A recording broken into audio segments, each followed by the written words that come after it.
Medical laboratory YouTube channel और Android app में आप सबका वेलकम। आज हम एक बहुत ही ज़रूरी टॉपिक पर बात करने वाले हैं।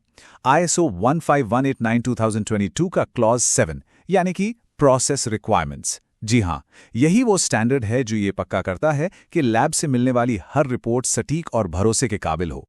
हम सब ने कभी न कभी अपनी या अपने किसी परिवार वाले की लैब रिपोर्ट ज़रूर देखी होगी। उसमें बहुत सारे नंबर्स होते हैं, है ना? पर क्या कभी आपके मन में ये सवाल आया है कि इन नंबर्स पर हम कितना भरोसा कर सकते हैं? आखिर ये कैसे तय होता है कि ये नंबर बिल्कुल सही हैं?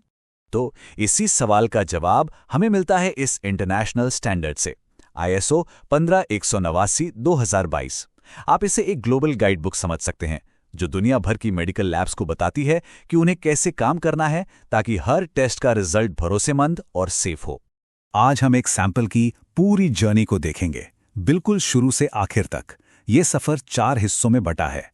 सबसे पहले प्री एग्जामिनेशन यानी टेस्ट से पहले की तैयारी, फिर द एग्जामिनेशन प्रोसेस जहां असली टेस्टिंग होती है। उसके बाद हम जानेंगे मेजरमेंट अनसर्टेनिटी के बारे में, और आखिर में रिपोर्टिंग और क्वालिटी एश्योरेंस कैसे होता है।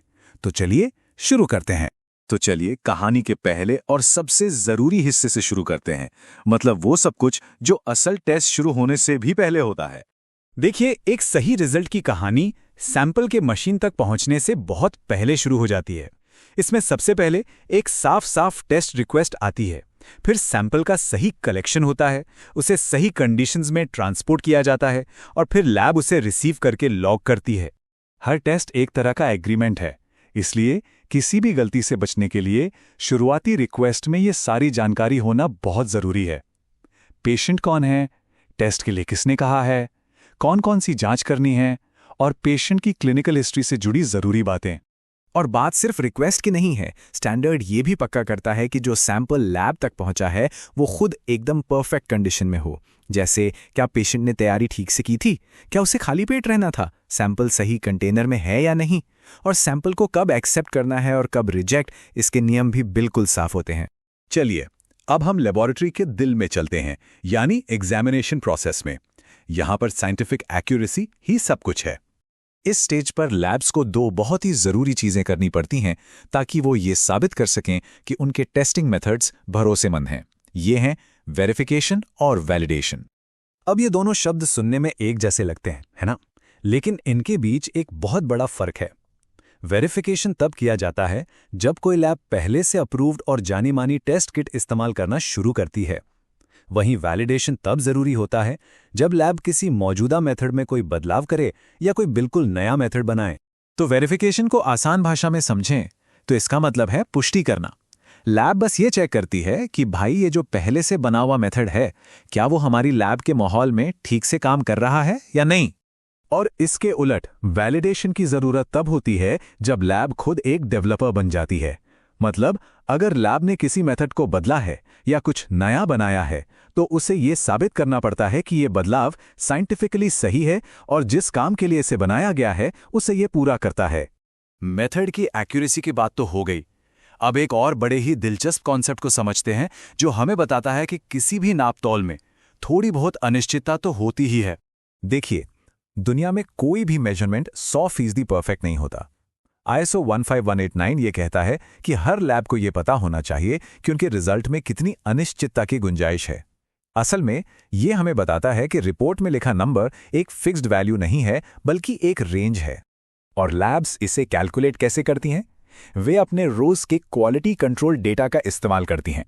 इस फॉर्मूला में जो परसेंटेज CV है, यानी कोएफिशिएंट ऑफ वेरिएशन, वो यही बताता है कि समय के साथ लैब के रिजल्ट्स कितने कंसिस्टेंट हैं। चलिए इसे एक असली उदाहरण से समझते हैं। मान लीजिए एक लैब अपने 6 महीने के क्वालिटी कंट्रोल डेटा को देखती है और पाती है कि एक टेस्ट के लिए उसका CV 3.5% है। तो जब हम इस 3.5% को फॉर्मूले में रखते हैं तो हमें उस टेस्ट की मेजरमेंट अनसर्टेनिटी मिलती है, जो है ±7.0%। अच्छा, तो इस नंबर का एक पेशेंट के लिए क्या मतलब है? इसका सीधा मतलब ये है कि अगर रिपोर्ट में 100 मिलीग्राम पर DL लिखा है तो असली वैल्यू 93 से 107 मिलीग्राम पर DL के बीच कुछ भी हो सकती है। और ये छोटी सी लगने वाली जानकारी डॉक्टरों के लिए इलाज का फैसला लेने में बहुत ज्यादा मायने रखती है। और अब हम आ गए हैं सैंपल की इस यात्रा के आखिरी पड़ाव पर। यहाँ हम देखेंगे कि रिजल्ट्स कैसे बताए जाते हैं और अगर कुछ गड़बड़ हो जाए तो क्या किया जाता है, ताकि कोई कंफ्यूजन ना हो और रिपोर्ट को आसानी से समझा जा सके। हर फाइनल रिपोर्ट में ये सारी जरूरी जानकारी होना लाजमी है। इससे ये पक्का होता है कि रिपोर्ट पूरी तरह से कंप्लीट और काम की है। लेकिन सोचिए, अगर काम के दौरान कोई गलती पकड़ में आ जाए तो? स्टैंडर्ड के पास नॉन कन्फर्मिंग वर्क को संभालने के लिए एक बहुत मजबूत प्रोसेस है। इसमें तुरंत काम को रोकना, गलती के असर को समझना और उसे ठीक करना शामिल है, ताकि पेशेंट की सुरक्षा से कोई समझौता ना हो। तो इस पूरी यात्रा का निचोड़ ये है कि सैंपल लेने से लेके फाइनल रिपोर्ट देने तक हर एक कदम एक कंट्रोल किए हुए सिस्टम का हिस्सा है, जिसे सिर्फ और सिर्फ रिस्क को कम करने और पेशेंट की सेफ्टी को पक्का करने के लिए बनाया गया है। ये हमें एक बड़े सवाल पर सोचने के लिए मजबूर करता है। जिस तरह ISO 15189 हमारी हेल्थ केयर को चुपचाप बेहतर बना रहा है, वैसे ही और कौन से ऐसे अनदेखे स्टैंडर्ड्स हैं जो हमारी रोजमर्रा की जिंदगी को सुरक्षित बनाते हैं और हमें पता भी नहीं चलता। हमारे साथ इस सफर में शामिल होने के लिए आपका बहुत बहुत धन्यवाद। अगर आपको ये जानकारी काम की लगी तो प्लीज इस वीडियो को लाइक करें, अपने दोस्तों के साथ शेयर करें और ऐसे ही और भी जानकारी के लिए हमारे चैनल को सब्सक्राइब करना ना भूलें।